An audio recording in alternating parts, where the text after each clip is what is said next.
നമ്മുടെ സോഷ്യൽ പ്രോഫിലിൻ്റെ രണ്ടാമത്തെ എപ്പിസോഡാണിത്. നമ്മൾ ഇന്ന് ചെയ്യുന്നത് കോമ്പറ്റീറ്റർ റിസർച്ചാണ്. ഈ പ്രോപ്പർട്ടികളെല്ലാം സെല് ചെയ്യാൻ വേണ്ടി നമ്മുടെ കോമ്പറ്റീറ്റർ എന്തൊക്കെ കാര്യങ്ങളാണ് ചെയ്തിട്ടുള്ളത്, അവർ യൂസ് ചെയ്തേക്കുന്ന കണ്ടൻസ്, അവർ യൂസ് ചെയ്തേക്കുന്ന ക്രിയേറ്റീവ്, എന്തൊക്കെ സ്ട്രാറ്റജീസാണ് അവർ യൂസ് ചെയ്തേക്കുന്നത്, ആ കാര്യങ്ങളൊക്കെയാണ് നമ്മളിന്നൊന്ന് റിസർച്ച് ചെയ്യാനായിട്ട് പോകുന്നത്. അതിനായി നമ്മൾ യൂസ് ചെയ്യുന്നത് ഒന്ന് നമ്മൾ ഫേസ്ബുക്കിൻ്റെ ആർട്സ് ലൈബ്രറിയാണ്, പിന്നെ നമ്മൾ യൂട്യൂബിലും ജസ്റ്റ് റെഫർ ചെയ്യുന്നുണ്ട്. നമ്മളിപ്പം ഫേസ്ബുക്കിൻ്റെ ആർട്സ് ലൈബ്രറി എടുത്തിട്ടുണ്ട്. സെർച്ച് ബാറിൽ പ്ലോട്ട്സ് നിന്ന് സെർച്ച് ചെയ്യുവാണ്. അതുകൂടാതെ തന്നെ നമ്മൾ ഈ ഫിൽറ്ററിൽ പോയിട്ട് ലാംഗ്വേജ് മലയാളമാക്കുന്നുണ്ട്.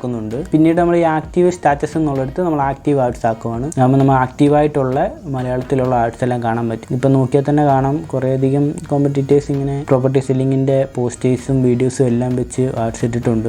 വീഡിയോയിൽ എന്തൊക്കെ കാര്യങ്ങളാണ് പറഞ്ഞേക്കുന്നത്, എന്തൊക്കെ ഹുക്സ് ആണ് ഫസ്റ്റിൽ അവർ യൂസ് ചെയ്തേക്കുന്നത്, കണ്ടൻസ്, കോൾ ടു ആക്ഷൻസ്, കാര്യങ്ങളെല്ലാം നമ്മൾ നോക്കുവാണ്. ഈ ആർട്സൊക്കെ ഒന്ന് റെഫർ ചെയ്തിട്ട് കാര്യങ്ങളെല്ലാം ഒന്ന് നോട്ട് ചെയ്ത് വെച്ചിട്ടായിരിക്കും നമ്മൾ പിന്നെ ക്രിയേറ്റീവ് പ്ലാനിങ്ങും കണ്ടന്റ് പ്ലാനിങ്ങും എല്ലാം ചെയ്യുന്നത്. ഇനി യൂട്യൂബിലും കൂടി നമുക്ക് കുറച്ച് വീഡിയോസ് കാണുമ്പോഴായിട്ട് ഒരു ഐഡിയ കിട്ടും. അപ്പോൾ ആ കാര്യങ്ങളെല്ലാം കൂടി വെച്ച് നമ്മളൊരു ക്രിയേറ്റീവ് പ്ലാൻ ചെയ്യുവാണ്. അപ്പോൾ ഈ ഒരു 2 ടൂൾസ് യൂസ് ചെയ്താണ് നമ്മൾ ഇന്ന് റിസർച്ച് ചെയ്തേക്കുന്നത്. അപ്പോൾ സോഷ്യൽ പ്രൊഫൈലിൻ്റെ 3ാമത്തെ എപ്പിസോഡുമായിട്ട് നമ്മൾ ഉടനെ തന്നെ വരുന്നതായിരിക്കും.